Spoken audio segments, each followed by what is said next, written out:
राज्य सरकारच्या मराठी भाषा विभागाच्या वतीने फर्ग्युसन महाविद्यालयाच्या मैदानावर 31 जानेवारी ते 2 फेब्रुवारी या कालावधीत तिसरे विश्व मराठी संमेलन होतंय।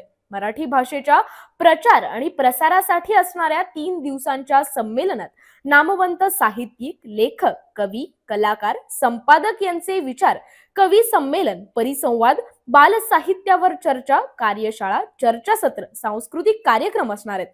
संमेलनाचे उद्घाटन मुख्यमंत्री देवेंद्र फडणवीस, उपमुख्यमंत्री एकनाथ शिंदे आणि उपमुख्यमंत्री तथा पुण्याचे पालकमंत्री अजित पवार यांच्या हस्ते पार पडलंय। मराठी भाषेचे मंत्री उदय सामंत यांनी मान्यवरांचं स्वागत केलंय।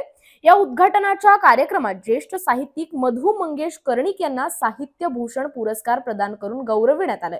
मराठी भाषा संवर्धनासाठी संमेलनाच्या स्थळी विविध साहित्य प्रकाशनाचे ग्रंथकक्ष प्रदर्शनही मोठ्या प्रमाणात असणार आहे। याचाही अधिकाधिक नागरिकांनी लाभ घ्यावा असं आवाहन करण्यात आलंय। अतिशय आनंदाची गोष्ट आहे।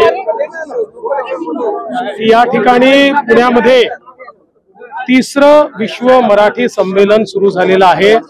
नुकतंच मी त्याचं उद्घाटन केलेलं आहे। हे संमेलन महाराष्ट्र शासनाच्या मराठी भाषा विभागाने आयोजित केलेलं आहे।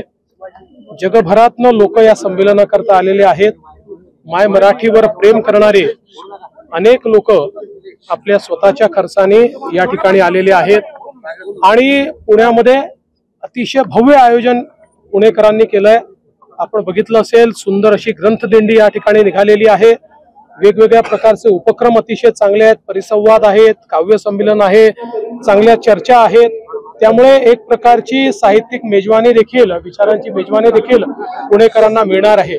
सर्वात आनंदाची गोष्ट आहे की मराठीला अभिजात भाषेचा दर्जा मिळाल्यानंतरचं हे पहिलं संमेलन असल्यामुळे त्या संदर्भात देखील मोठ्या प्रमाणात लोकांमध्ये उत्साह आहे, उत्कंठा आहे आणि मला असं वाटतं की तो उत्साह आपल्या सगळ्यांना पाहायला मिळतोय।